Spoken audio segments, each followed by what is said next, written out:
हमारे private school क्या कर रहे हैं, हमारी यूनिवर्सिटीज़ में क्या किया जा रहा है, हमारे गवर्नमेंट स्कूल्स, उनका तो बहुत बुरा हाल है, आपको सबको पता है। लेकिन हमें तालीम से दूर रखा क्यों जा रहा है? आज मैं अपना बच्चा और कोई भी अपना बच्चा गवर्नमेंट स्कूल में नहीं भेजना चाहता because of the standard. Education से ज़्यादा दे आर ये सब बिजनेस कर रहे हैं। कराची की इवन मुल्क की आबादी इतनी है, प्राइवेट स्कूल्स या ये जो आपने जैसे वो किया, वो अगर निकाल दें तो इतना बड़ा वैक्यूम क्रिएट होगा कि जो आप और मैं उसको फिल नहीं कर सकते। अंग्रेजी समझना, बोलना, जानना, तालीम यही है।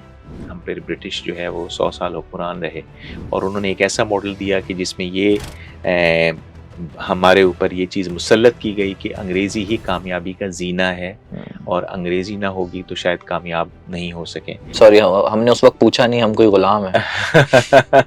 इज्जत का होना और ना होना भी हमारे यहाँ जो है वो इस अंग्रेजी जबान तयन करती है कि हमें इज्जत की निगाह से देखना है उसे या नहीं देखना। मैं अक्सर जेनजी को उर्दू नहीं आती, मैं अपने थंबनेल उर्दू में लिखता ही नहीं हूँ। आपने देखो दुनिया में हमारे यहाँ यूट्यूब पर ज्यादातर लोग उर्दू में थंबनेल लिखते हैं, मैं इसीलिए नहीं लिखता, जेनजी को उर्दू नहीं आती। इंटर तक पहुँचते पहुँचते कोशिशें खत्म हो जाती हैं, दम तोड़ जाती हैं।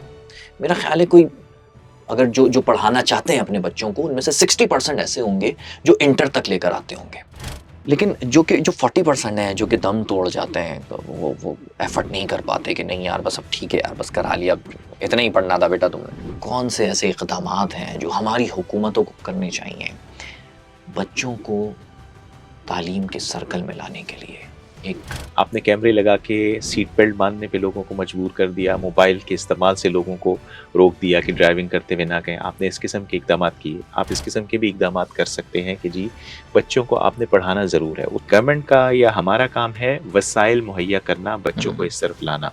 फिर वालिदैन की ज़िम्मेदारी है वो उनको इस तरफ करें, लेकिन वालिदैन उसी वक्त मजबूर होंगे कि जब उनके ऊपर एक कंपल्जन होगी जी बच्चे को हर हाल में आपने स्कूल भेजना है। गवर्नमेंट स्कूल्स की तादाद बहुत ज़्यादा है, इनको जैसे अडॉप्ट करके हम ऊपर लेकर आएंगे तो ओवरऑल मैं समझता हूँ एक तो कंपटीशन भी बढ़ेगा प्राइवेट स्कूल्स और गवर्नमेंट स्कूल्स का, और फिर इंशाल्लाह जो आउटपुट निकलेगा वो ज़रूर कराची की एजुकेशन हेल्प करने में बहुत बहुत एक आला और एक अहम संग मील साबित हो। जिम्मेदारी तो घर से शुरू होती है, ये पेरेंट्स का, और उसके बाद मैं समझता हूँ टीचर्स की रिस्पॉन्सिबिलिटी है कि वो बच्चों के अंदर ये चीज़ इनकलकेट करें कि भाई आपके शहर को भी आपकी ज़रूरत है, आपके मुल्क को भी आपकी ज़रूरत है, उनसे सबसे बढ़कर ये आपके माँ बाप को, आपकी फैमिली को आपको ज़रूरत है।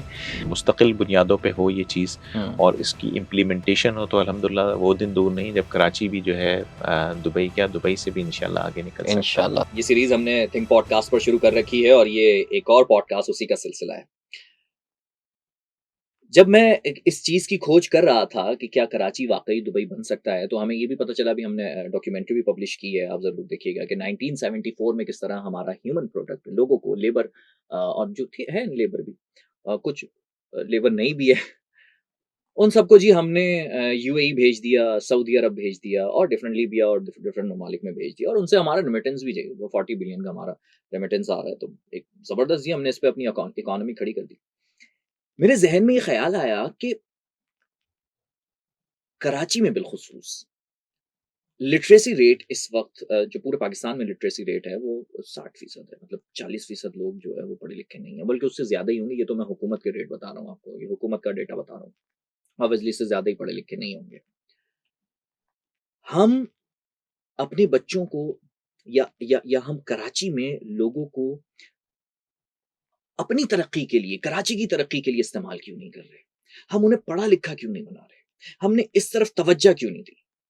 तो इसी सिलसिले को आगे बढ़ाने के लिए मैंने दावत दी है फयाजुर रहमान खान साहब को, एजुकेशनिस्ट हैं, और आज हमें जो है वो इसमें हेल्प करेंगे। अस्सलाम वालेकुम सर। वालेकुम अस्सलाम। Sir thank you so much, आपने इतने अहम टॉपिक पर आप यहाँ पर आए और हमारी दावत कबूल की। सर मुझे ये समझा दें कि हम अपने बच्चों को क्या, सबसे पहले ये तो हम कैसे बनाएं, पढ़ा लिखा कैसे बनाएं उनको, कैसे इस जो जो ऑब्वियसली जो पढ़ नहीं सकते हैं, जो कि एक तो हमारा मेयार तालीम पहले ही हमारा जो है वो कमजोर है, फिर दूसरी चीज हम बच्चों को इस वजह से भी बाहर रखे हुए हैं तालीम के इस सर्कल से क्योंकि हम गरीब हैं, पैसे नहीं होते, नहीं पढ़ सकते, चलो भाई थोड़ा काम कर लेगा जी, स्किल्स आ जाएंगी, ठीक है।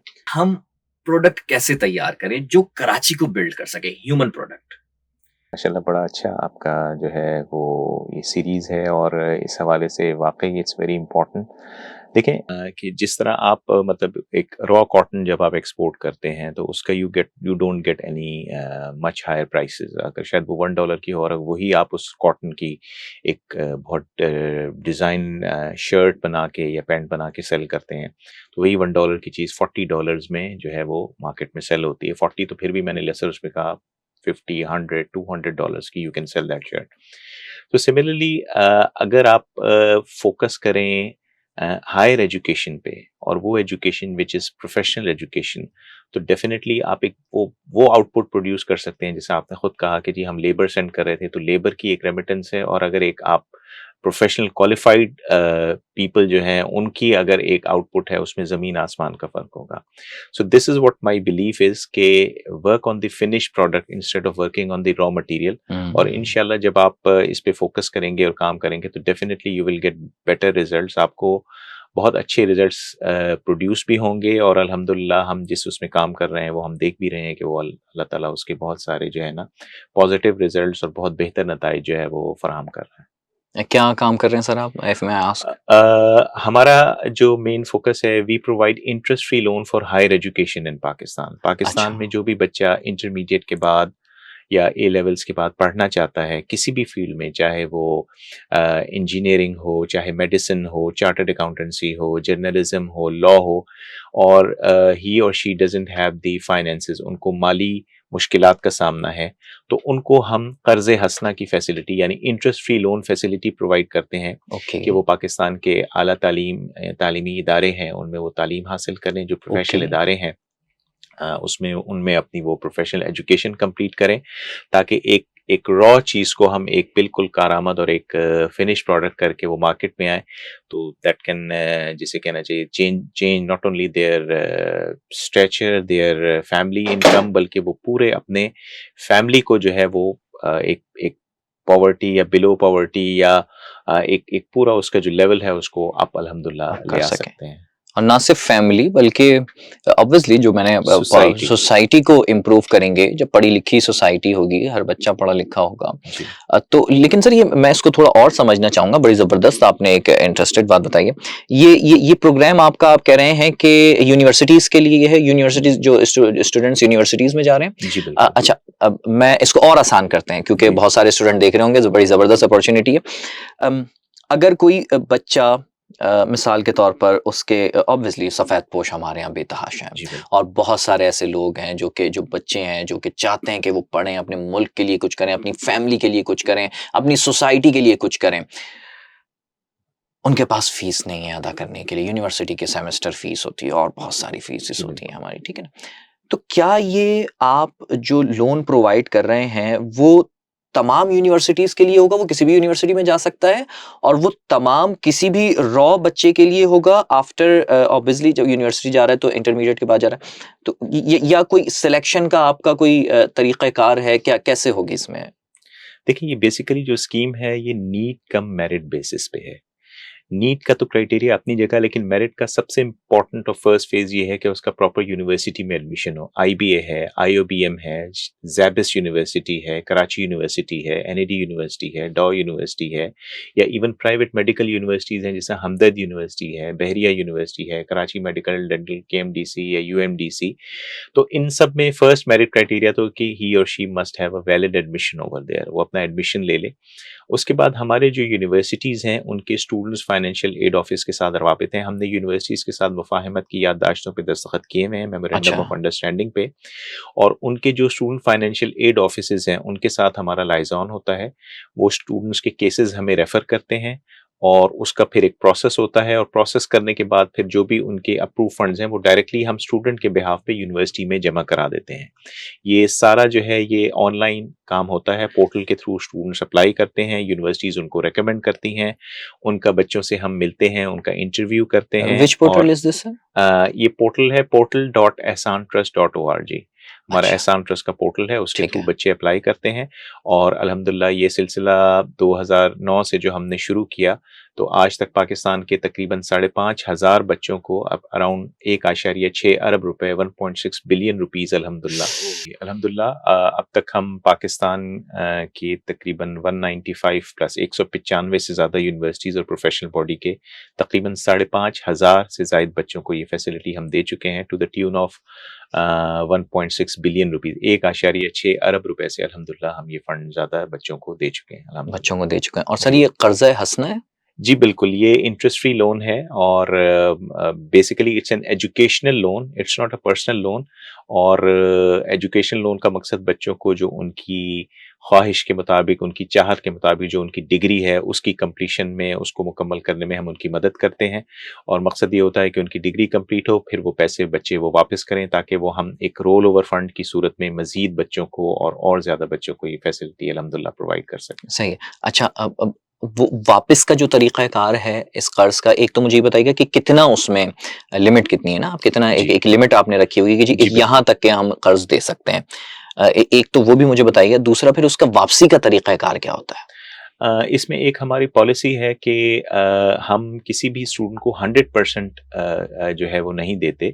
हमारी उमूमन परसेंटेज होती है अराउंड 60, 70, 80, इवन 85-90% तक देते हैं। अच्छा। थोड़ा सा हम ये ज़रूर करते हैं कि पेरेंट्स और जो स्टूडेंट है और उसके पेरेंट्स कुछ ना कुछ ज़रूर कंट्रीब्यूट करें, चाहे इवन वो 5-10% भी क्यों ना हो। अच्छा। उसका मकसद ये होता है कि एक सीरियसनेस, एक इन्वॉल्वमेंट स्टूडेंट की तरफ से भी होती है।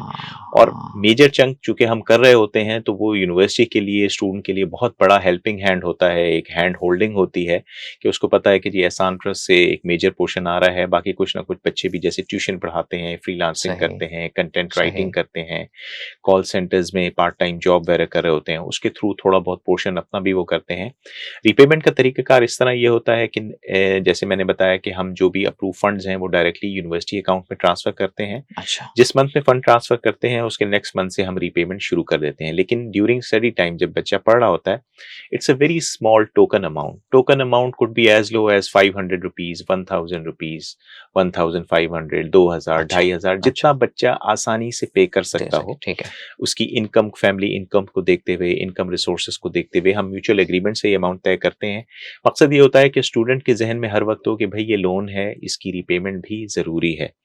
दीनी पॉइंट ऑफ व्यू से, मजहबी लिहाज से भी, मोरालिटी पॉइंट ऑफ व्यू से, लीगल पॉइंट ऑफ व्यू से, तो हम एक रीपेमेंट हैबिट उसके अंदर बिल्ट इन करते हैं, इनकलकेट करते हैं फ्रॉम द डे वन। और वो थोड़ा थोड़ा सा टोकन अमाउंट वो पे करता जाता है सेमेस्टर वाइज या ईयरली वाइज, जो भी यूनिवर्सिटी का स्ट्रक्चर होता है। जैसा मेडिकल कॉलेजेस हैं उसमें अमूमन ईयरली फीस ली जाती है। अच्छा। सालाना जो बिजनेस स्कूल्स वगैरह हैं उनमें अमूमन सेमेस्टर वाइज फीस ली जाती है। तो अकॉर्डिंगली हम सेमेस्टर वाइज और ईयरली वाइज बच्चों की फीस जैसे ड्यू होती है वो हम पे करते जाते हैं। बच्चा वो अपनी रीपेमेंट्स वगैरह करता जाता है। मेरिट का हम करते हैं कि भाई आपको एक सेमेस्टर के लिए या एक ईयर के लिए एक ही दफ़ा मिलेगा। अगर आपने उसके एफ ग्रेड आए या जीपीए लो आया उसके लिए हम दोबारा नहीं देंगे। मेरिट के आपने स्टैंडर्ड को जरूर वो करना है, क्योंकि पैसा हमारे पास इतना ज्यादा नहीं है कि हम एक बच्चा फेल भी हो रहा हो और बार बार हम उसको दे सकें।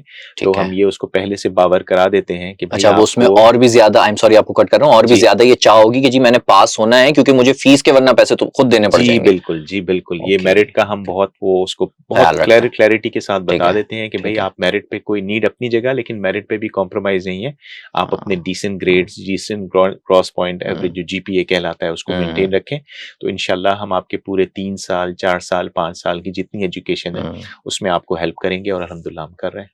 Wow, wonderful wonderful sir. Sorry, और उसमें मैं ऐड करता चलूं कि जब उसकी डिग्री कंप्लीट हो जाती है तो फिर हम उसके साथ बैठ के म्यूचुअल एग्रीमेंट से हम ये तय करते हैं, बताते हैं कि भाई आपको हमने 4 साल 5 साल में एक्स अमाउंट दिया टोटल, जिसमें से ऑलरेडी आप वाई अमाउंट जो मंथली रीपेमेंट्स की सूरत में कर चुके होते हैं। ये उमूमन अराउंड 10%, 20%, 25% के लगभग बनता है पूरे लोन का। उमूमन इससे कम भी होता है। बाकी हम अमाउंट कहते हैं कि जब जो रिमेनिंग अमाउंट है वो आप पास आउट होने के 5 से 6 साल के अंदर कंप्लीटली पे ऑफ कर दें। टोटल इंटरेस्ट फ्री लोन होता है, यानी एक पैसा, एक पाई भी जो है हम ऊपर नहीं लेते जो लोन हमने उनको दिया हुआ। सही नहीं, 10% आपने जो अमाउंट दिया है उसका 10% आप पास आउट होने के बाद वो स्टूडेंट देता है? नहीं, मैंने जैसे कहा ना वो टोकन अमाउंट एक पे कर रहा होता है। सही है। तो अब 4 साल में कोई बच्चा अगर 2000, 3000, 4000 पे कर रहा है तो ऑलरेडी रीपेमेंट तो उसकी चल ही रही है। ओके, तो 4 साल में जितना वो उसमें से अमाउंट उसने डिडक्ट हो पे गया। किया वो ऑलरेडी डिडक्ट हो चुका सही है। है। जो रिमेनिंग अमाउंट है वो हम कहते हैं पास आउट होने के बाद विद इन 5 to 6 ईयर्स पे ऑफ कर दे, विद इन 5 क्योंकि to 6 years। जी, क्योंकि जब जाहिर बात है जब पास आउट हो जाता है तो उसके अर्निंग के, उसकी जॉब के प्रोस्पेक्ट्स और प्रोबेबिलिटीज बहुत बढ़ जाती हैं। सही है। और अल्हम्दुलिल्लाह हमारा ये तजुर्बा रहा है कि पास आउट होने के with in 2 to 3 years time में ही बच्चे पे ऑफ कर देते हैं, चूंकि माशाल्लाह उनकी अच्छी जॉब्स लग चुकी होती हैं, वो अर्न कर रहे होते हैं, कभी किसी को अच्छा बोनस मिल गया, कोई वो मिल गया, तो वो अपना कंप्लीटली पे ऑफ करके, और बच्चों को भी पता होता है कि ये पे ऑफ करेंगे तो ये पैसा किसी और बच्चे के काम आएगा। सर कितने ऐसे स्टूडेंट्स हैं जिन्होंने रकम लौटाई है, पे ऑफ किया है? जी, अल्हम्दुलिल्लाह हमारे तकरीबन जैसे मैंने कहा 5,500 बच्चों को दे चुके हैं। इन 5,500 में से 1800 के करीब वो बच्चे हैं ओह, जिन्होंने अपना कंप्लीट लोन जो है वो हमें पे ऑफ बिल्कुल कर चुके हैं अल्हम्दुलिल्लाह। इसका मतलब ये है कि वो 1800 बच्चे कहीं ना कहीं रोजगार से मुंसलिक हुए होंगे और इस काबिल हुए होंगे कि आपको पे ऑफ कर सकें, जी ऐसे ही? बिल्कुल, अल्हम्दुलिल्लाह ये भी हैं और हाँ, बहुत सारे पाइपलाइन में भी हैं। हमारी माशाल्लाह अल्हम्दुलिल्लाह जो मंथली रिकवरी है वो तकरीबन 12 से 15 मिलियन रुपीस पर मंथ के दरमियान है। जो ओके, बच्चे क्योंकि जॉब कर भी ओके, रहे होते हैं, लोन का चूंकि पोर्टफोलियो होता है वो पे भी कर रहे होते हैं। हर ओके, महीने हमारे जो ओके। है हम बच्चों को एनओसीज और क्लियरेंस दे रहे होते हैं कि जी आपका लोन कंप्लीटली पे ऑफ हो गया। 20, 30, 40 बच्चों को ये सिलसिला कंटिन्यूअसली मंथली बेसिस पे चल रहा होता है। तो 1800 तो वो हैं जिन्होंने पे ऑफ कर दिया, लेकिन मुकम्मल और भी बहुत सारे हैं जो अल्हम्दुलिल्लाह जॉब जो कर कर रहे रहे हैं, हैं ओह और ग्रेट। साथ-साथ में पे ऑफ कर रहे हैं, तभी तो वो पैसे दे रहे हैं। तो अल्हम्दुलिल्लाह इतना हमारा जो है पैसा हमारे, मैं आपको बताता चलूँ कि ये जो 1.6 बिलियन रुपीस दिए हैं, इसमें से तकरीबन 50% वो फंड्स हैं जो मुझे रिपेमेंट की सूरत में बच्चों ने वापस किए, जिनको वाओ, हमने रोल ओवर फंड करके आगे बच्चों को ये हेल्प वाओ, की। 50% बच्चों ने वापस किए, यानी कि इसका मतलब है कि जो आपने 5,500 का नंबर बताया था, इतने बच्चों को दिए आपने, जी। उनमें से 50 नहीं, परसेंट जो है अमाउंट को आप वो करें, तकरीबन 1.5 बिलियन रुपीस में से हम्म, अराउंड 1.6 बिलियन में से 800 मिलियन वो हैं जो रिपेमेंट्स वापस आई हैं, हाँ जिनको मैंने आगे मजीद रोल ओवर फंड्स करके हाँ, आगे वो दिया। वापस आई इसीलिए वापस आई ना, क्योंकि जो जितने बच्चों को आपने दिया जी उनमें से आधे कुछ ना कुछ बन गए, जी बिल्कुल ऐसे ही है बिल्कुल ना? ऐसा ही है, यानी कि बिल्कुल ऐसा ही तकरीबन है। 2.5 से 3,000 बच्चा उसके दरमियान की कोई तादाद होगी ना, जी कि बिल्कुल। वो बच्चा जो है माशाल्लाह किसी ना किसी जगह पर सेटल हो जी गया और बिल्कुल ऐसा ही रोजगार लग गया और इस कराची की तरक्की में अपना किरदार अदा करने लगा। जी, बहुत बहुत ज्यादा। असल में मैं ये यहाँ क्लैरिफाई करता चलूँ कि चूंकि हमारा बेस कराची में है, कराची वैसे ही मिनी पाकिस्तान है, पाकिस्तान का सबसे बड़ा आबादी वाला शहर है, पूरे पाकिस्तान से यहाँ लोग आबाद हैं। तो अल्हम्दुलिल्लाह यहाँ पे हमारा फुटप्रिंट सबसे ज़्यादा यहाँ कराची में नंबर ऑफ़ यूनिवर्सिटीज़ और नंबर ऑफ़ स्टूडेंट्स के हवाले से। पाकिस्तान भर के जो भी टोटल नंबर, ऑल्दो हमारी प्रेज़ेंस पूरे पाकिस्तान में है, लेकिन जो सबसे ज़्यादा नंबर ऑफ़ स्टूडेंट्स हैं वो अल्हम्दुलिल्लाह हमारे कराची के हैं।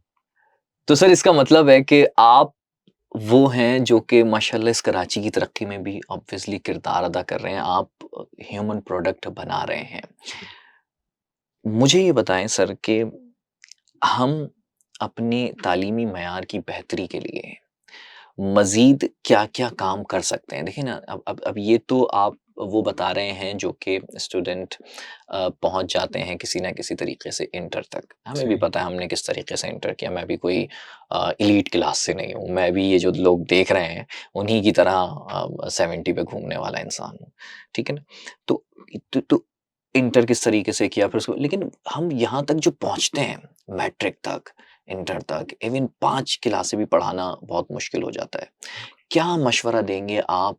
क्योंकि हमारा व्यूअर जो है वो जेन ज़ी ज़्यादा है और जेन ज़ी का अच्छा जेन ज़ी में भी कैटेगरी है ना? एक वो जेन ज़ी है जो कि एलीट है, एक वो जेन ज़ी है जो मिडल क्लास है और एक वो जेन ज़ी है जो लोअर क्लास है।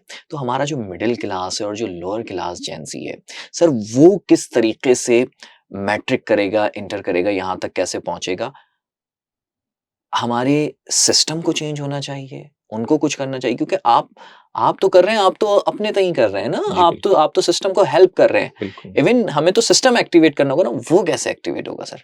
देखिए इसमें सबसे इम्पोर्टेंट रोल जो है वो गवर्नमेंट का होता है, क्योंकि इन द सेंस कि हमारे एहसान ट्रस्ट या जैसे और कई इदारे भी आ जाएं, या जिस तरह आपने देखा होगा स्कूलिंग साइड पे टीसीएफ है, ग्रीन क्रिसेंट ट्रस्ट है और बहुत सारे इदारे हैं, गवर्नमेंट स्कूल्स हैं, लेकिन वो इम्पैक्ट इसलिए नहीं आ रहा कि जो आउटपुट होना चाहिए, आना चाहिए, वो आउटपुट इस वजह से नहीं आ रहा कि उस पे इतनी कंसंट्रेशन नहीं है और उस पे इतना फोकस नहीं है।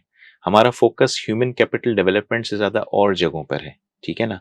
आप स्कूल्स की तरफ चले जाएँ, जो गवर्नमेंट स्कूल्स की हालत ज़ार है, हालाँकि यही गवर्नमेंट स्कूल्स हैं जो 50s, 60s, 70s में the best minds of Pakistan produce करते थे।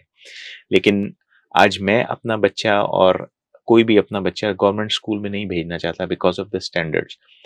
इंफ्रास्ट्रक्चर की भी कमी है, रिसोर्सेज की भी कमी है। एक बहुत अच्छा जो स्टेप अभी रिसेंटली जो स्टार्ट हुआ है, जिसको मैं बहुत अप्रिशिएट करता हूँ, और ये समझता हूँ कि ये एक सॉल्यूशन है कराची के एजुकेशनल उसको ऊपर उठाने के लिए, वो है पब्लिक प्राइवेट पार्टनरशिप।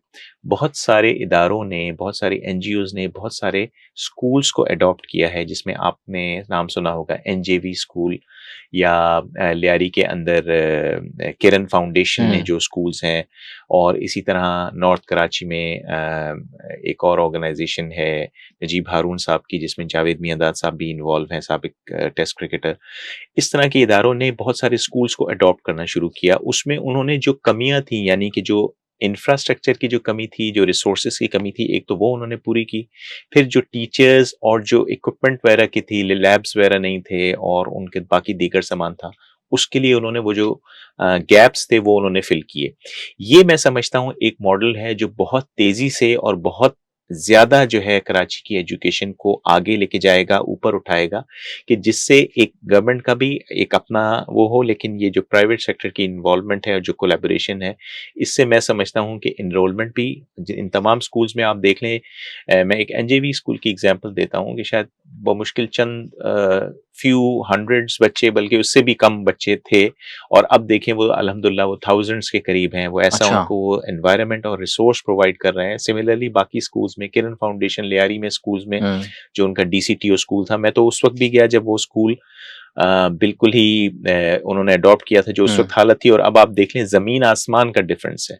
और वहाँ पे बच्चे बच्चियाँ अल्हम्दुलिल्लाह तालीम हासिल कर रहे हैं, और वो जिस तेज़ी से माशाल्लाह ऊपर आ रहे हैं, और वही बच्चे उनके बहुत सारे pass out of university college level पे पहुँच चुके हैं। तो एक तरह का एक खामोश इनकलाब है जो अल्हम्दुलिल्लाह वो लोग लेकर आ रहे हैं। तो अच्छा। मैं समझता हूँ कि ये एक मॉडल पब्लिक प्राइवेट पार्टनरशिप का, कि जिसमें चूंकि हमारे जाहिरी बात है गवर्नमेंट स्कूल्स की तादाद बहुत ज़्यादा है, इनको जैसे अडॉप्ट करके हम ऊपर लेकर आएंगे, तो ओवरऑल मैं समझता हूँ एक तो कंपटीशन भी बढ़ेगा प्राइवेट स्कूल्स और गवर्नमेंट स्कूल्स का, और फिर इंशाल्लाह जो आउटपुट निकलेगा वो ज़रूर कराची की एजुकेशन हेल्प करने में बहुत बहुत एक आला और एक अहम संग मील साबित होगा। इंशाल्लाह बिल्कुल होना चाहिए, बिल्कुल होना चाहिए। लेकिन सर आप ये समझते हैं कि ये जो हमने एक एक देखा भी है, एक कल्चर चल चल पड़ा है कि जी प्राइवेट स्कूल्स का, जी।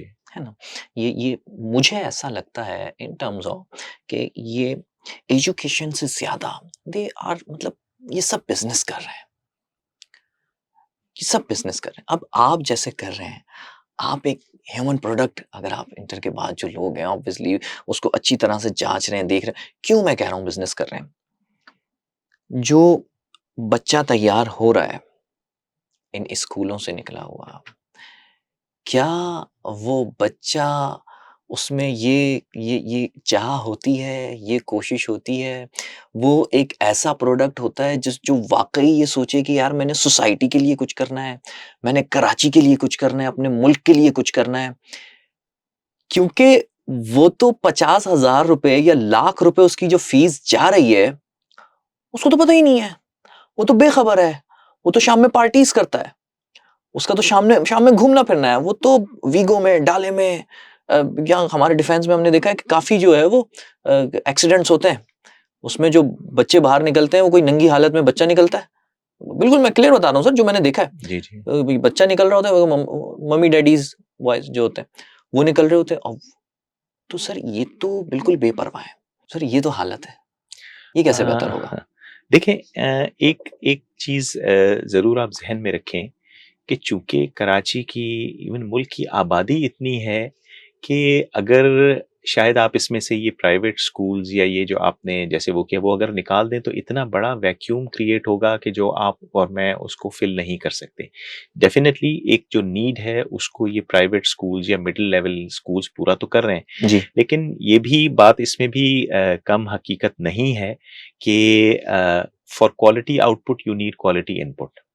ठीक है, आपको अगर अच्छा आपको ज़ाहिर-सी बात है आपको टीचर्स की तनख्वाहें भी देनी है। अगर आप अच्छे बिल्कुल टीचर्स सही, रखे हैं, आपको रखने हैं तो आपको उनको अच्छे टीचर को अच्छे पैसे भी पे करने होंगे। बिल्कुल सही। आपको क्लासरूम एनवायरनमेंट, आपको रिसोर्सेज़, लाइब्रेरी, कंप्यूटर्स, आपको प्लेग्राउंड, उनके खेलने का और दूसरी एक्टिविटीज़ के लिए, तो ऑल दीज़ नीड कॉस्ट। तो डेफ़िनेटली ये ज़रूर एक डिलेमा है, लेकिन यहाँ पे मैं समझता हूँ कि हुकूमत को गवर्नमेंट को अपना रोल प्ले करना चाहिए कि ऐसे इदारों को ऐसे फैसिलिटीज़ और ऐसे रिसोर्सेज़ दें। जिस तरह मैं एक एक एग्ज़ाम्पल आपको देता हूँ कि अल्हम्दुलिल्लाह एचईसी ने एक सिलसिला शुरू किया, जो कि हमारा यूनिवर्सिटीज़ के साथ होता है। बहुत सारी यूनिवर्सिटीज़ में मैंने खुद देखा जहाँ उन्होंने सोलर पैनल्स जो है वो उनको हेल्प किया, और उन्होंने वाह! उनकी जो इलेक्ट्रिसिटी के बिल्स थे यूनिवर्सिटीज़ के, उसमें बहुत हल हद तक कमी आई, जो इन्होंने सोलर पैनल्स में जो इनका वो किया, इन्वॉल्वमेंट की और उनको एक इंसेंटिव दिया। अभी रिसेंटली आपने देखा होगा कि गवर्नमेंट ने हाउसिंग के लिए 1 करोड़ रुपए तक का वो किया है, जिसमें बहुत ही 5% पे लोगों को जो है ना वो घर की फैसिलिटी के जो है, जो छोटे घर आप जो हैं या फ्लैट्स हैं वो आप ले सकते हैं। मैं समझता हूँ कि इस तरह के अगर इंसेंटिव्स, इनिशिएटिव्स गवर्नमेंट दे, तो आपके प्राइवेट सेक्टर या इस सेक्टर से भी बच्चे जो मिडल क्लास के या वो स्कूल्स हैं जो कि बहुत टॉप उसके नहीं हैं लेकिन एक अच्छे स्कूल्स हैं, उनसे भी बच्चे बहुत ऊपर आएँगे। और ज़ाहिर-सी बात है जहाँ पे आपने कहा कि ज़िम्मेदारी का वो है, ये तो आई थिंक ज़िम्मेदारी तो घर से शुरू होती है। ये पेरेंट्स का, और उसके बाद मैं समझता हूँ टीचर्स की रिस्पॉन्सिबिलिटी है कि वो बच्चों के अंदर ये चीज़ इनकलकेट करें कि भई आपके शहर को भी आपकी ज़रूरत है, आपके मुल्क को भी आपकी ज़रूरत है। उनसे सबसे बढ़कर ये आपके माँ-बाप को, आपकी फैमिली को आपको ज़रूरत है। अगर आप सही तरीके से ज़िम्मेदारी से अपनी ज़िम्मेदारियाँ पूरी करेंगे, तो ना सिर्फ़ आपकी फैमिली बेनिफिट करेगी, आप बेनिफिट करेंगे, आपकी नस्लें तक बेनिफिट करेंगी। लेकिन अगर खुदा न ख़ास्ता इसमें कमी-कोताही है, तो फिर ज़ाहिर-सी बात है जैसे आपने सिनेरियोज़ बताए, इस तरह के नताइज भी निकलते हैं, और फिर जो है वो लोग सफ़र करते हैं, यकीनन लोग ऐसा सफ़र भी करते होता हैं। है। सर मुझे ये बताएँ कि अभी कुछ दिनों पहले मेरा एक स्कूल में जाना हुआ था। जी, मैं नाम नहीं लूँगा मेरा ख़्याल है मुनासिब नहीं रहेगा। वहाँ मैंने देखी स्कूल ठीक है भई अच्छा टिप-टॉप लग रहा है। क्लासेस में गया मैं तो गर्मी का आलम देखें सर आप। और वो जो पंखे लगे हुए हैं, पुराने पंखे हैंग हो रहे हैं, वैसे थानों में नहीं लगे होते। थानों की भी ऐसी हालत होती है पुलिस जी, स्टेशन की जी, हमारे बिल्कुल, बेचारे बिल्कुल। पुलिस वाले गुज़ारे कर रहे होते हैं। वो पंखा जो है वो करके स्लो-स्लो घूम रहे हैं। सर हेवी फेसेस ले रहे हैं, एसी प्रोवाइड नहीं कर रहे हैं। छोड़ देते हैं इसको भी, आगे बढ़ते हैं। ये मैं क्यों कह रहा हूँ मैं आप बात को समझिएगा। बिज़नेस मैंने कहा ना, एक तरफ ये जो बिज़नेस इन्होंने बना दिया है, चूँकि वो स्पेंड करेंगे तो ऑब्वियसली वो तो एजुकेशन के लिए स्पेंड थोड़ी कर रहे हो, तो अपने वो तो अपना ये देखेंगे ना कि भई मेरे पास कितना आ रहा है और मैं कितना जी, स्पेंड कर बिल्कुल, रहा हूँ, मेरा बिल्कुल, मुनाफ़ा 70% होना चाहिए जी, बिल्कुल, 30% मैं कर लूँ उसमें। ऐसे ही है। बिल्कुल। सर आपने क्या सोचकर ये एहसान ट्रस्ट शुरू किया कि यार मैं लोगों को, बच्चों को जो है वो पढ़ा-लिखा बनाना है? आपने क्या सोचा और ये ऐसा क्या ज़हन में आया था कि आपने जो है ये एहसान ट्रस्ट आप लोगों ने ये एहसान ट्रस्ट जो शुरू किया था? देखिए इसके पीछे भी विज़न एक मैं जानना चाह रहा हूँ। जी बिल्कुल, इसके पीछे भी एक बहुत बड़ी कहानी है, और एहसान ट्रस्ट को एस्टेब्लिश करने में पाकिस्तान का जो पहला और बड़ा इस्लामिक बैंक है मीज़ान बैंक, उसका बहुत इम्पोर्टेंट रोल है। इस्लामिक बैंक्स के पास चैरिटी का पूल होता है, यानी वो पैसे जो विलफुल डिलेड रिपेमेंट्स की सूरत में, या कोई चैरिटी नॉन शरिया कंप्लाइंट हो जाए किसी भी मद में, या डिविडेंड प्यूरिफिकेशन के हवाले से जो चैरिटी पूल होता है। तो मीज़ान बैंक चूँकि पाकिस्तान का फर्स्ट बैंक है, पहला बड़ा बैंक था, पहला इस्लामिक बैंक था। तो जब वो इस तरह चैरिटी डोनेशन चैरिटेबल इदारों को, जैसा एसआईयूटी हो गया, इंडस हॉस्पिटल है, उसको दे रहा था, तो उस ज़माने में 2006-2007 में मुफ्ती तकी उस्मानी जो इस मीज़ान बैंक के शरिया बोर्ड के चेयरमैन हैं, उन्होंने एक सलाह दी कि भई ये जो चैरिटी का फंड है ये मीज़ान बैंक दे रहा है, तो एक ये ख़्याल तासुर पैदा हो रहा है कि शायद ये मीज़ान बैंक का पैसा है, हालाँकि ये चैरिटी का पैसा है, मीज़ान बैंक का अपना वो नहीं है। उसके लिए उन्होंने ये सलाह दी कि आप एक इंडिपेंडेंट चैरिटेबल ट्रस्ट बनाएँ, और उस ट्रस्ट का एक ख़ास मकसद हो, किसी ख़ास सेक्टर में काम किया जाए। तो उस वक़्त जो हमारे अरबाब इख्तियार थे, जिसमें डॉक्टर इमरान उस्मानी जो कि हमारे एहसान ट्रस्ट के प्रेसिडेंट भी हैं, और उस ज़माने में मीज़ान बैंक के सीईओ इरफान सिद्दीकी साहब, और दूसरे जो सीनियर मैनेजमेंट थे, उन्होंने डिसाइड किया कि हम हायर एजुकेशन सेक्टर में हम वेंचर करेंगे, और उस ज़माने में वैसे ही आपको पता है 2007-2008 में इतनी अपॉर्चुनिटीज़ नहीं थी, स्पेशली प्राइवेट सेक्टर की जो यूनिवर्सिटीज़ वगैरह उनके लिए तो बिल्कुल भी नहीं थी। गवर्नमेंट सेक्टर में या पीएचडी लेवल पे थी स्कॉलरशिप्स वगैरह, वो भी बहुत गिनती की चंद स्कॉलरशिप्स थी, इतना ज़्यादा लोगों को स्टूडेंट्स को फाइनेंशियल एड की फैसिलिटी नहीं थी। तो हमने कहा कि वो हम उस इस सेक्टर में हम वेंचर करेंगे। जो बच्चे पढ़ना चाहते हैं अपनी चॉइस ऑफ यूनिवर्सिटी और अपने चॉइस ऑफ प्रोग्राम में सिर्फ इस वजह से नहीं इनरोल कर पा रहे कि उनके पास पैसे नहीं है, उनको हम ये रिसोर्स, उनको हम ये ब्रिज प्रोवाइड करेंगे कि वो अपनी आला तालीम हासिल करें। और तरीक़ाकार ये होगा कि हम सस्टेनेबल मॉडल बनाएँगे। हम ये स्कॉलरशिप भी कर सकते थे, लेकिन उस वक़्त यही डिसाइड किया कि स्कॉलरशिप को हम सस्टेन नहीं कर पाएँगे over a longer period of time. अच्छा। हमने कहा कि हम roll over funds interest free loan की सूरत में करेंगे कि बच्चे अपनी पढ़ाई भी मुकम्मल करे और ये पैसा वापस भी हो, ताकि हम रोल ओवर फंड के थ्रू ज़्यादा से ज़्यादा, और वो जैसे कहते हैं ना, एक सिक्का चले तो वो कई लोगों को बेनिफिट करता जाए। बिल्कुल ऐसा। ये अल्हम्दुलिल्लाह हमने 2009 से सिलसिला शुरू किया। लम्स का हम्म। पहला बच्चा था, I still remember his name, Saad उसका नाम था। वाह। उस ज़माने में 58,000 रुपए हमने उसको दिए थे। ओके। बहुत ही जीनियस वो लड़का था। उसकी ही माशाल्लाह। Had straight A stars in his O levels and A levels. वहाँ से हमने ये सिलसिला शुरू किया और अल्हम्दुलिल्लाह आज कराची की, पाकिस्तान की जितनी टॉप यूनिवर्सिटीज़ हैं, IBA, LUMS, Jinnah university for women, Dow medical university, NED university, Peshawar में आईएम साइंसेज है, आज़ाद जम्मू कश्मीर यूनिवर्सिटी, हर टॉप यूनिवर्सिटी में अल्हम्दुलिल्लाह पाकिस्तान में हम ये काम कर रहे हैं। और जो बच्चा भी पढ़ना चाहता है और उसे माली वसाइल का कमी है, तो उसको अल्हम्दुलिल्लाह हम ये फैसिलिटी प्रोवाइड कर रहे हैं। और ये एक बीज, एक थॉट जो वो बोई थी अल्हम्दुलिल्लाह, ये वर्ड जो एहसान है, ये भी हमने सूरह रहमान की आयत है, हल जज़ाउल एहसान इल्लल एहसान, कि एहसान का बदला है बेहतर मजीद एहसान बेशक किया ऐसा। जाए। तो डे वन से ही ये हमारी प्रायोरिटी थी कि जी हमने अपने सोसाइटी को, अपने लोगों को प्रमोट करना है और ऐसा मॉडल लेकर आना है जिससे माशरा भी तरक्की करे, लोगों को भी तरक्की हो और मुल्क भी तरक्की करे, हमारा शहर भी तरक्की करे, हमारा मुल्क भी तरक्की करे। बहुत खूबसूरत सर विजन है आपका। और एहसान ऑब्वियसली एक्सीलेंस, कि हम जो भी काम कर रहे हैं वो एहसान के साथ करें तो जी अल्लाह को बहुत पसंद आता है। जी बिल्कुल। इसमें कोई शक नहीं। सर मुझे ये बताइएगा, मेरा वो सवाल रह गया था कि लिमिट मैंने पूछा था आपसे कि कितनी लिमिट है, जी, मतलब लाख, 2 लिमिट, लाख, हाँ, 5 लाख कितना लोन आप इसमें देंगे? इसमें थोड़ा-सा ये होता है कि एक तो कई दफ़ा यूनिवर्सिटीज़ भी कुछ ना कुछ स्कॉलरशिप ऑफ़र कर रही होती हैं। तो सबसे आइडियल तो ये होता है कि अगर 100% फ़ीस है और अराउंड 20-30% यूनिवर्सिटी दे दे, अराउंड 50% 60% हम दे दें और 10 टू 20% स्टूडेंट दे दें। तो ये एक बहुत आइडियल कॉम्बिनेशन होता है और उससे बहुत सारे बच्चों को हम ये फैसिलिटेट करते हैं। अगर यूनिवर्सिटी ना भी दे रही हो, तो भी उमूमन जिन यूनिवर्सिटीज़ में फ़ीसेस बहुत ज़्यादा हैं, स्पेशली मेडिकल कॉलेजेस में, वहाँ तो आपको जैसा आगा खान जी, हो गया, हमदर्द, ये प्राइवेट जी, मेडिकल कॉलेज जी, में बहुत जी। ज़्यादा है। वहाँ हम अप टू 50% तक देते हैं, चूँकि उनकी फ़ीस ही तकरीबन हुँ, 25-30 लाख रुपए तक होती हुँ, है। तो हुँ, अराउंड 10 लाख 12 लाख पर साल हुँ, के हम उनको देते हुँ। हैं, या उसके इसी रेंज के अंदर जितनी उनकी ज़रूरत, ठीक है। रिक्वायरमेंट होती है।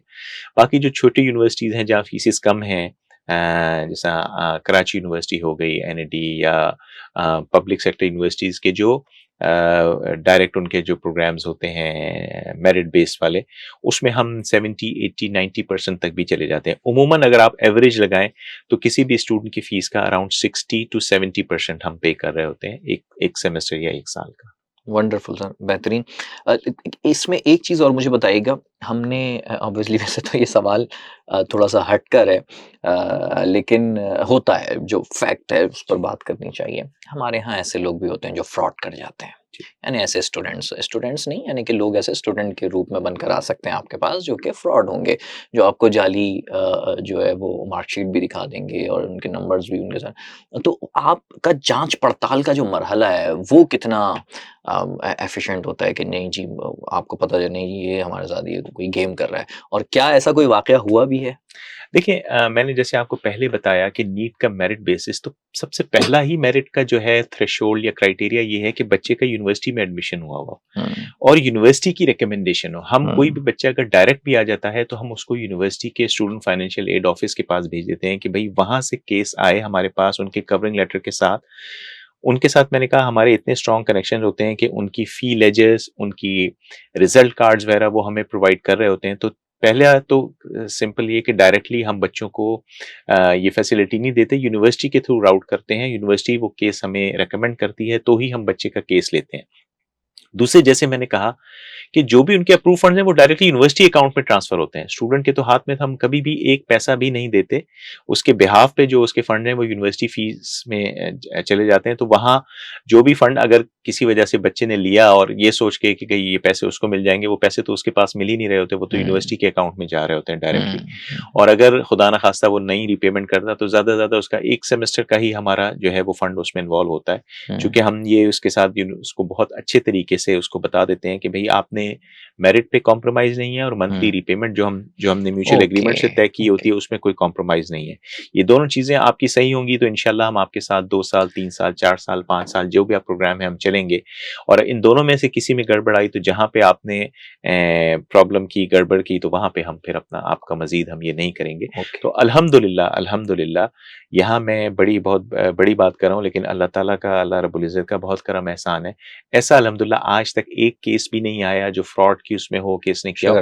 चूंकि हमने, जैसे मैंने कहा, यूनिवर्सिटी इन्वॉल्वमेंट होती है और फंड डायरेक्टली यूनिवर्सिटी के अकाउंट में जाते हैं, तो अल्हम्दुलिल्लाह ऐसा एक केस भी नहीं आया। हाँ, ये ज़रूर होता है बच्चे रिपेमेंट करने में प्रॉब्लम्स आती हैं, उसमें हम भी उनको फैसिलिटेट करते हैं, लेकिन ऐसा अल्हम्दुलिल्लाह कोई सिलसिला नहीं हुआ कि फ्रॉड की उसमें किसी बच्चे ने लिया हो और सिलसिला हो। अल्हम्दुलिल्लाह एक भी सर केस ऐसा नहीं। एक बड़ा शहजाद रॉय, एक चीज मेरे सवाल जहन में आ रहा है, शहजाद रॉय भी उस पर बड़ा जबरदस्त काम कर रहे हैं।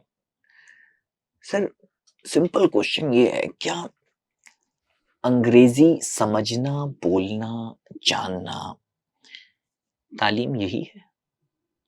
मेरी बड़ी ख्वाहिश है कि शहजाद राय से भी ये सवाल करूं और उनके साथ बैठूं, क्योंकि वो इस पर बड़ी काम कर रहे हैं, मेहनत कर रहे हैं।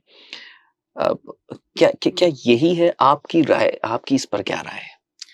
देखिए, आप दुनिया के तमाम ममालिक उठा के देख लें, थाईलैंड उठा के देख लें, चाइना उठा के देख लें, फ्रांस उठा के देख लें, दुनिया का हर मुल्क अपनी ज़ुबान के, उनके कंप्यूटर्स भी उनकी अपनी लैंग्वेजेस के हैं, उनका सारा मीडियम ऑफ एजुकेशन उनकी अपनी लैंग्वेजेस का है।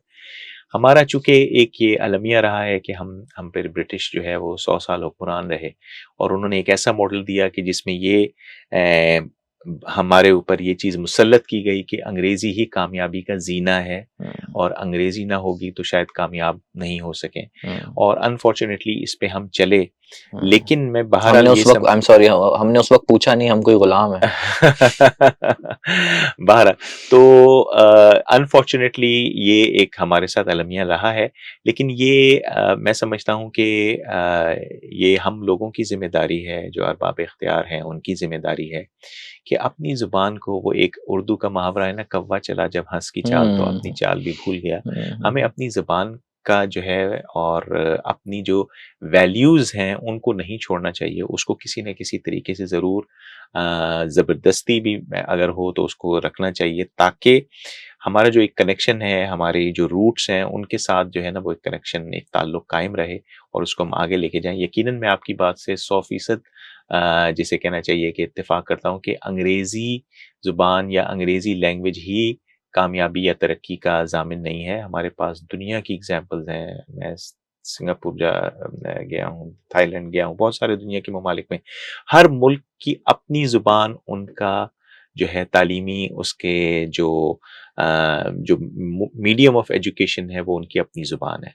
तो हम भी अगर इसको कर लें तो उसमें कोई मुज़ायका नहीं है, एक मिक्स एंड मैच भी बिल्कुल चल सकता है, लेकिन ये ज़रूर रखें कि अंग्रेज़ी के चलते-चलते हम अपनी ज़ुबान को कहीं फरामोश ना कर दें, कहीं नज़रअंदाज ना कर दें। अंग्रेजी ना आना बहरहाल एक मसला है, क्योंकि हमारे यहाँ आप किसी भी सेक्टर में चले जाएं कि अगर आपको एक किसी अच्छी पोजीशन पर जाना है तो आप पर लाजिम है कि आपको अंग्रेजी आनी चाहिए। बहरहाल एक मसला तो है ना, क्योंकि मैं इनसिक्योर रहूँगा, मेरे बच्चे को अंग्रेजी नहीं आएगी, वो इनसिक्योर रहेगा हर जगह पर जाकर। हमने उसे एक इनसिक्योरिटी की वजह बना लिया है, बल्कि अब तो हमने उसे इज्जत और इज्जत का होना और ना होना भी हमारे यहाँ जो है वो इस अंग्रेजी ज़बान तयन करती है कि हमें इज्जत की निगाह से देखना है उसे या नहीं देखना। मैं गलत कह रहा हूँ या सही कह रहा हूँ? आपकी बात से मैं बिल्कुल किसी कदर इत्तेफाक करता हूँ, ये बिल्कुल ऐसा है, लेकिन थोड़ा-सा हमें ये भी देखना चाहिए कि ये भी एक मुसल्लमा हकीकत है कि अंग्रेज़ी या English is now a universal language. अब एक यूनिवर्सल लैंग्वेज बन चुकी है। आपको वो अगर कम्युनिकेट करना है, आप एआई पे काम कर रहे हैं, आपको फ्रीलांसिंग करनी है, you need to You should know English. Exactly. know English language. Exactly. आपको अंग्रेजी ज़ुबान किसी कदर तो इतनी आनी चाहिए कि ताकि आप अपने जो प्रोडक्ट्स हैं आप अपने वो बाहर सेल कर सकें। तो यकीनन, और ख़ाली मैं समझता हूँ अंग्रेज़ी ज़ुबान नहीं, जितना ज़बानों पे ज़्यादा अबूर होगा उतना ही एक कामयाबी का एक बहुत Exactly. इम्पोर्टेंट सोर्स हो सकता है।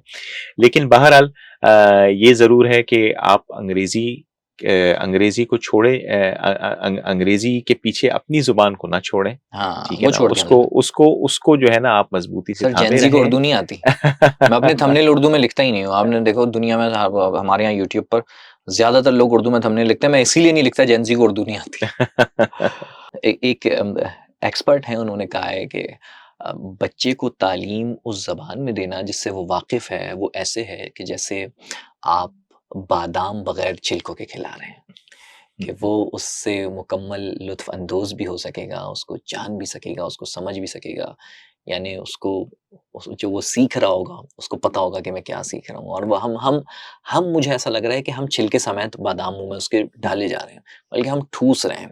तो ये हमें हमें चेंज करना चाहिए कि हम नहीं जी, हम जिस ज़बान में वो जानता है उसमें भी दें, और या तो उस ज़बान पे उसको इतनी हम गिरफ़्त तो दें ना कि वो हम उस ज़बान में भी सीख सके तालीम को। बिल्कुल, देखिए जैसे मैंने कहा कि उर्दू वैसे ही हमारी एक कनेक्शन की ज़ुबान है, कौमी ज़ुबान भी है, लेकिन ये राब्ते की ज़ुबान भी है, चूँकि हमारी इलाक़ाई ज़ुबानें भी हैं। और मैं समझता हूँ कि हर 20 किलोमीटर के बाद आपका जो जो भी इलाक़ाई ज़बान का भी जो डायलेक्ट है, जो एक्सेंट है, वो चेंज हो जाता है। उर्दू एक राब्ते की ज़ुबान है और ये ज़रूरी भी है। ज़रूरी इस तरह है कि आपने कम्युनिकेट करना है अपने भाई-बंधों से, अपने मुल्क में, अपने लोगों से। जो पुराने लोग हैं और जो उमूमन बड़ी उम्र के लोग हैं, वो अपनी ज़ुबान में ही बात करना पसंद करते हैं। तो आपने उर्दू का तो दामन इस वजह से नहीं छोड़ना कि भई ये हमारे राब्ते की कनेक्शन की ज़ुबान है। और ज़ाहिर-सी हुँ, बात है कि हमारी कुछ वैल्यूज़ हैं, हमारे कुछ हुँ, नॉर्म्स हैं, हुँ, हमारे कुछ हुँ, माशरती इक़दार और हुँ, रिवायात हुँ, हैं, हुँ, जो हमारी ज़ुबान से जुड़े हुए हैं। ज़ुबान एक हुँ, बहुत इम्पोर्टेंट रोल प्ले करती है हुँ, आपकी हुँ, वैल्यूज़ को, आपके नॉर्म्स को, आपके इक़दार को शेप अप करने में, जो उसकी जो शक्ल है, उसको उससे शक्ल मिलाने के लिए। लेकिन जैसे मैंने कहा कि हमें दुनिया के साथ भी चलना है और अंग्रेज़ी एक बहरहाल हुँ, एक यूनिवर्सल लैंग्वेज बन चुकी है। आप हुँ, चाहे जितने स्पोर्ट्समैन भी देख लें, किसी भी कंट्री हुँ, के हो, now they are hmm, communicating in English as hmm, well. तो उसको भी हमने, लेकिन उसको वो जैसे कहना चाहिए ना कि छिलका इस तरीके से आपने उसको वो करना है कि बच्चे को मज़ा भी आए और हुँ, बच्चा उससे बोर भी ना हो और वो हुँ, बेलज़्ज़ती का भी शिकार ना हो। ठीक है ना? तो ये एक हुँ, मिक्स एंड मैं समझता हूँ एक मिक्स एंड मैच कॉम्बिनेशन, हुँ, जिसमें मेन फ़ोकस हमारी लैंग्वेज होना चाहिए हुँ, और इंग्लिश को एक ऐसी ज़ुबान के जिससे आप कामयाबी के ज़ीने चढ़ सकें, उसको इस तौर पे देखना चाहिए, लेकिन अपनी ज़ुबान को जो है मुक़द्दम रखना चाहिए, उसको फ़ौक़ियत देनी चाहिए। फ़ौक़ियत देनी चाहिए। बहुत ज़बरदस्त बात की सर आपने। सर मैं ये जानना चाहूँगा आपसे कि कोई ऐसा फ़ॉर्मूला आज आप, क्योंकि आप माशाल्लाह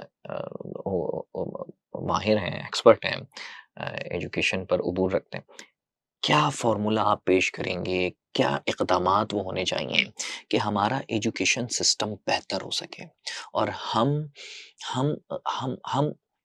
एक प्रोडक्ट तैयार कर सकें अपने शहर को सँवारने के लिए?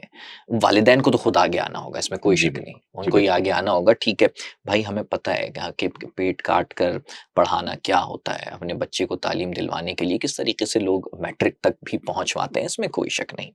बहुत मुश्किल होता है और फिर उसके बाद से मैं आपके एक चीज़ और मैं बड़ा सराहना चाहूँगा कि क्योंकि अभी जैसे मैंने कि ज़िक्र किया कि मैट्रिक तक लेकर आना बड़ा मुश्किल होता है उन वालिदैन के लिए जो मिडिल क्लास हैं। जी, सही ना? कि एक अच्छी तालीम दिलवाना, जी। ये मैं ये नहीं कह रहा कि सिर्फ़ एक अच्छी तालीम दिलवाना, फिर उसके बाद इंटर करवाना, क्योंकि फिर मैट्रिक के बाद उमूमन होता ये है कि बच्चा कुछ ना कुछ करके अपनी फ़ीसें वग़ैरह कर ही पे कर लेता है। लेते हैं, बिल्कुल। फिर एक इंटर करवाना, इंटरमीडिएट भी जो है, लेकिन उसके बाद जो आप हाथ थाम रहे हैं, सो दिस इज़ ग्रेट जी, ऑप्शन। और बिल्कुल। मेरी ख़्वाहिश होगी कि वो बच्चे, वो जो कि मिडिल क्लास से ताल्लुक़ रखते हैं, जो कि लाखों रुपए फ़ीस अफ़ोर्ड नहीं कर सकते, वो बिल्कुल आपसे, आपके इस जो आप बेनिफिट दे रहे हैं उससे मुस्तफ़ीद हों। लेकिन सर जो उससे उससे नीचे है ना, यानी कि जो इंटर तक भी लेकर आ रहे हैं, कि इंटर तक पहुँचते-पहुँचते कोशिशें ख़त्म हो जाती हैं, दम तोड़ जाती हैं। मेरा ख़्याल है कोई अगर जो जो पढ़ाना चाहते हैं अपने बच्चों को, उनमें से 60% ऐसे होंगे जो इंटर तक लेकर आते होंगे। सही बिल्कुल ना, इंटरमीडिएट तक जो लेकर आते होंगे वो 60% होते होंगे, एफर्ट डालते होंगे जो पढ़ाना चाहते हैं। बिल्कुल। लेकिन जो 40% है जो कि दम तोड़ जाते हैं, वो एफर्ट नहीं कर पाते कि नहीं यार बस अब ठीक है यार, बस करा लिया, अब इतना ही पढ़ना था बेटा तुमने। वो अब तो या तो बच्चे के ऊपर डिपेंड करता है कि वो उसमें कितनी, वो कौन सा फॉर्मूला है, वो कौन से ऐसे इक़दामात हैं जो हमारी हुकूमतों को करने चाहिए बच्चों को तालीम के सर्कल में लाने के लिए, एक पढ़ा लिखा पाकिस्तान बनाने के लिए। देखिए इसमें हम बहुत सारे मुख्तलिफ ऐसे ममालिक हैं जो हमारी तरह के हैं, उनसे हम सीख सकते हैं। आप श्रीलंका की एग्जांपल ले सकते जी। हैं, जहाँ श्रीलंका में तकरीबन 95% से ज़्यादा लिटरेसी रेट है, उनकी ख़वानदगी की शरह 95% से ज़्यादा है। क्यूबा को देख लें जो कि बहुत सैंक्शंस और वो उसके बावजूद वहाँ तालीम का मेयार बहुत ज़्यादा है। मेडिकल के फील्ड के हवाले से तो क्यूबन्स बहुत दुनिया में माने जाते थे। हमारे पास अपने पास पाकिस्तान में जब ज़लज़ला हुआ और वो हुआ, क्यूबा से डॉक्टर्स आए। तो आई थिंक जो सबसे इम्पोर्टेंट चीज़ है वो एक लेजिस्लेशन है गवर्नमेंट की कि जी कंपलसरी एजुकेशन टिल कम अज़ कम प्राइमरी या सेकेंडरी या मैट्रिक लेवल तक गवर्नमेंट को इंट्रोड्यूस करनी चाहिए। देखिए आपने आपने कैमरे लगा के सीट बेल्ट बांधने पे लोगों को मजबूर कर दिया, मोबाइल के इस्तेमाल से लोगों को रोक दिया कि ड्राइविंग करते हुए ना कहें। आपने इस किस्म के इक़दामात किए। आप इस किस्म के भी इक़दामात कर सकते हैं कि जी बच्चों को आपने पढ़ाना ज़रूर है। उसमें कुछ इक़दामात ज़रूर गवर्नमेंट के सराहने वाले हैं, जिसको मैं यहाँ पे आपके सामने रखूँगा जी, जी, बिल्कुल। कि गर्ल्स एजुकेशन के लिए गवर्नमेंट क्वार्टरली बेसिस पे जो गवर्नमेंट स्कूल्स की बच्चियाँ हैं, उनको 3,500 रुपए वज़ीफ़ा भी दे रही है। मैं खुद जानता हूँ ऐसे कुछ उनको काम करने वाली, और उनकी उनकी बच्चियों को अल्हम्दुलिल्लाह वो रजिस्टर हुए उनको मिला। लेकिन एक थोड़ा-सा कंपल्शन वाला जो फैक्टर है ना, वो अभी भी मिसिंग है। हमें इस तरफ फ़ोर्स करके करना होगा कि जी बच्चे को प्राइमरी या सेकेंडरी या हायर लेवल तक कम से कम स्टेप बाय स्टेप भी चलें कि इतनी तालीम तो देना ज़रूरी है कि कम से कम उसमें पढ़ने की, लिखने की, साइन करने की, एक एक किसी भी डॉक्यूमेंट को पढ़ के समझने की जो है ना सलाहियत उसके अंदर पैदा हो जाए। उसके बाद स्टेप बाय स्टेप हम इसको आगे चलें। लेकिन ये सारा रूल आपकी जो है ना गवर्नमेंट की तरफ से इनिशिएटिव होगा, उसकी तरफ से लेजिस्लेशन होगी कि आप कंपल्सरी करें।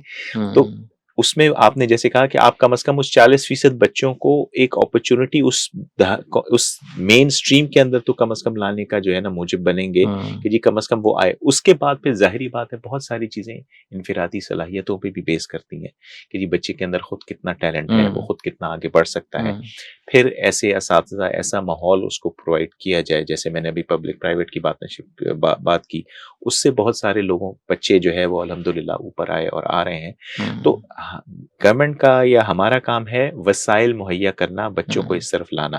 फिर वालिदैन की ज़िम्मेदारी है वो उनको इस तरफ करें। हुँ, लेकिन वालिदैन उसी वक़्त मजबूर होंगे कि जब उनके ऊपर एक कंपल्जन होगी, जी बच्चे को हर हाल में आपने स्कूल भेजना है।